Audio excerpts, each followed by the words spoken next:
What's up guys, Everything Apple Pro here. Very exciting day for Apple today. They announced the new iPhone 8 and 8 Plus, as well as the new iPhone 10 10th Anniversary Edition. So in this video, I wanted to give you guys a very in-depth look at these devices, how they compare to one another. If you guys were on the fence about whether or not it's worth $300 or $400 extra to go for the iPhone 10, and in which way it's better, which way it's worse, I'd like to cover all of that in this video, give you guys a better idea about which device is better suited for you. So we're going to be covering everything from software features to hardware and everything in between. So let's get to it. Which device is better suited for you? I'd like to start with what is the same with these devices, because that list is smaller than what's different. So the build, from the outside, these are pretty strikingly different. I mean, one is much bigger than the other. This one fits in the palm of your hand.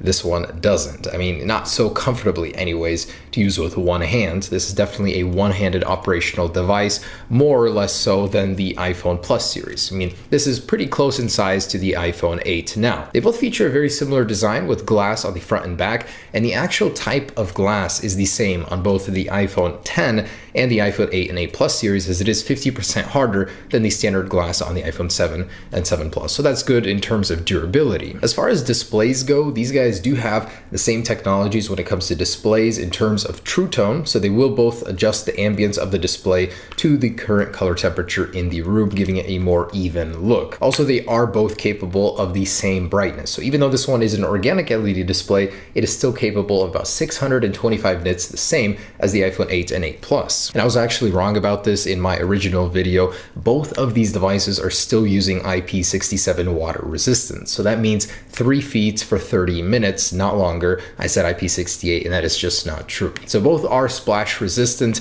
but definitely don't take them in the pool expecting them to survive. Now, the processing power across all three of these devices is the same. So you're going to get the Apple A11 chip with the Neural Engine and A11 Motion coprocessor on all three devices. So they'll all be just as powerful as each other, although it's not confirmed. The iPhone 8 though will be getting a gigabyte less of RAM compared to the 8 Plus and iPhone 10. Now, all of the cameras are 12 megapixel, although only the 8 Plus and the iPhone 10 will be getting the portrait mode. So using an improved version of the existing one, you're going to get that bokeh effect in some certain locations and pictures that you decide to use that on. All of the devices do have the improved flash unit with a 2 times better uniformity when taking pictures in the dark with that flash, so that's good. Both the iPhone 8 Plus and iPhone 10 do have the new portrait lighting mode, which is in beta. And surprisingly, all of the devices can do the 4K 60 frames per second and 1080p at 240 frames per second. Now, on the front of the device, all three cameras do have the same 7 megapixel sensor, although the iPhone 8 can do the portrait mode on the front and the emojis, which we'll get into in just a second, which the others cannot. All of the devices do have the 64 and 256 gigabyte storage capacity, and all of them do have the Qi wireless standard for wireless charging, and all of them do have fast charging. So that's 30 minutes will give you about 50% battery life. That's pretty good for an iPhone. So that is where the similarities end. I decided to do what's the same so you guys get a general idea of where they stand. But how are they different? The most obvious one is going to be the display, the overall form factor of the devices. Before I get into that though, the borders are different. This one is stainless steel. It's going to be a tougher metal. It will resist drops a little bit better. As you know, with an aluminum device, when you drop it onto concrete, you get this gouge. It's a very soft, a little softer metal than stainless steel, but aluminum 7000 is pretty durable. Just if you drop it from pretty high up, you'll get a dent, you'll get a gouge. The colors are also different. On the iPhone 8 Plus, you're going to get the silver, the space gray, and the new gold color, although in this one, it does not have a gold color. So you only get a silver and space gray option. So comfort-wise, these are going to be in a different class. The Plus series is not so simple to use with one hand. You really got to stretch, and that's why it has reachability. On this guy, it's a lot easier to use with one hand. The iPhone 8 is comparable in terms of screen size, although this one is just a little bit wider by a few millimeters. This one does not have reachability. Instead, you have to go all the way up in order to bring down your notification center and control center. So on the left, if you swipe notification center, on the right, this control center on the actual display. On this guy, it's just a one swipe to get to the cover sheet or notification center as we used to know it in iOS 10. The iPhone 10 will be the thickest of the bunch at 7.7 millimeters, the iPhone 8 Plus at 7.5, and the iPhone 7 at 7.3. Not a very big or bad difference, but Apple has made these devices just a little bit thicker to accommodate accommodate more internals, more battery life. So back to the displays. Obviously on this one you get a full bezel-less experience, top to bottom, edge-to-edge displays with a cutout for the top sensor bar. On the 8 Plus, it's a more conventional square, so nothing too exotic. But the actual display technology is different. You get organic LED display on the iPhone 10, which means an infinite contrast ratio. The blacks are pure black, as each pixel can be turned off individually. It's a really impressive screen technology. Colors are going to be a little bit more vibrant. In general, it's just a better display all around. Not to mention the PPI, or the sharpness of the display,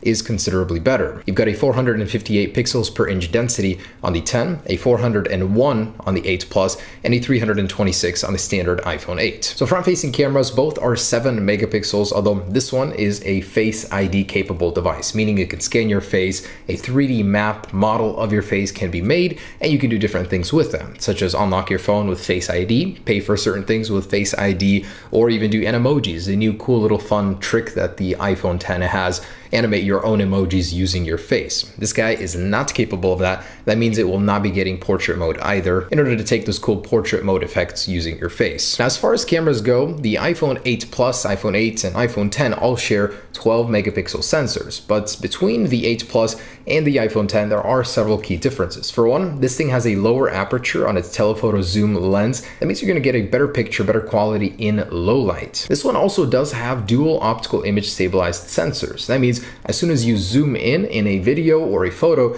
that image will be stabilized, where on this one, that's not the case. It's a lot more juddery. So if you do a lot of zooming, a lot of moving during that zooming, this one is going to be the better choice for you. And a couple of other things. So the whole Face ID versus Touch ID thing. The iPhone 8 and 8 Plus have second generation Touch ID, so same as the iPhone 7 and 7 Plus. Extremely fast, very convenient. You don't have to be looking at your phone to unlock it every single time. Just from the stage demo where Face ID was used to unlock the iPhone 10, it seemed a little bit slow. You had to be looking directly at the iPhone in order for it to be unlocked. So convenience-wise, it seems like there's a little hindrance there already. If you're used to the completely free, no boundaries Touch ID system where you can go ahead and unlock your phone while it's in your pocket without looking at it, that's definitely going to be more of a convenience factor there. I'm sure Face ID will improve with time, but right now it just seems a little bit slower than Touch ID, a little bit less convenient. And actually in the video demo, the video was cropped. Your games will be cropped. The sensor bar literally obstructs a portion of your content, whether you're viewing video or actually playing games. It was a little interesting for me to see that from Apple. I thought they would have cropped the top and bottom with black bars, but nope, it's literally just obstructing your content. And if you don't want that, definitely go for the larger Plus size. Not to mention, these are not comparable. Your content will appear bigger on the Plus series phone just because it has more room to expand width-wise. This one is a very constrained device. Your content will definitely appear smaller than this one, even though there's more room with a taller display. Just something to consider. And then the topic of battery life. So all of them do have pretty good battery life. The iPhone 8 and 8 Plus have the same as the iPhone 7 Plus, and this guy has 2 hours better battery life than the iPhone 7. So where does that put it comparing it to the 8 Plus? The iPhone 10 will do an hour less internet usage time and video playback compared to the iPhone 8 Plus. So not too bad actually. 1 hour less for this huge display is not a bad deal. And lastly, price and release date. So the iPhone 10 definitely carries with it a premium over the iPhone 8 and 8 Plus, $200 over the iPhone 8 Plus, and $300 over the standard iPhone 8. Now, considering all that you get for those $300, it honestly isn't unreasonable. The Samsung Galaxy Note 8 starts at about $930 to $960, depending on which carrier you have. And although it does offer a lot, the iPhone 8 is still in that category, and it does some stuff that the Galaxy Note 8 can't even do. So definitely not a bad buy, although I totally understand why some people would not be willing to dish out more money for it. The iPhone 8 and 8 Plus series definitely do have a lot in common with the iPhone 10, but just holding these devices, man, you can definitely tell this is in a league of its own. That display, that design, it's unlike anything you've ever seen from Apple before. So personally, $300 in order for me to get this over the standard iPhone 8, I will do that any day. I just honestly think a device like this, 64 gigabyte entry model, Man, they should have done 128. That just seems penny pinching right there for me, and 512 top end model. And lastly, release date and ease of access to these devices. The iPhone 8 and 8 Plus will be mass produced. They're definitely not a huge departure from the 7 and 7 Plus in terms of design, so it was a lot easier for Apple to make a lot of them. That means they're not going to sell out as fast, and you'll probably be able to get one if you really wanted to. The iPhone 10 though, oh man, this thing will be extremely limited at launch, and it's going to be launching a little over a month after this guy. So November 3rd for this street day, September 22nd for these guys. So it will be releasing later. It'll have a smaller supply. That means it'll be harder to get in general. So if you guys definitely wanted to get one, the 8 and 8 Plus series would be easier. Just another reason to go for one of those. But the wait will be worth it for this one if you really, really want to. So there it is, guys, the iPhone 10 and the iPhone 8 and 8 Plus. They do have a lot of similarities, they do have a lot of difference, but depending on what you're looking for from these devices, it's definitely your choice. I'm choosing the iPhone 10 any day over these guys. So thanks for watching, guys. Hope you enjoyed this video. Hopefully it made your decision just a little bit easier deciding between them. Peace.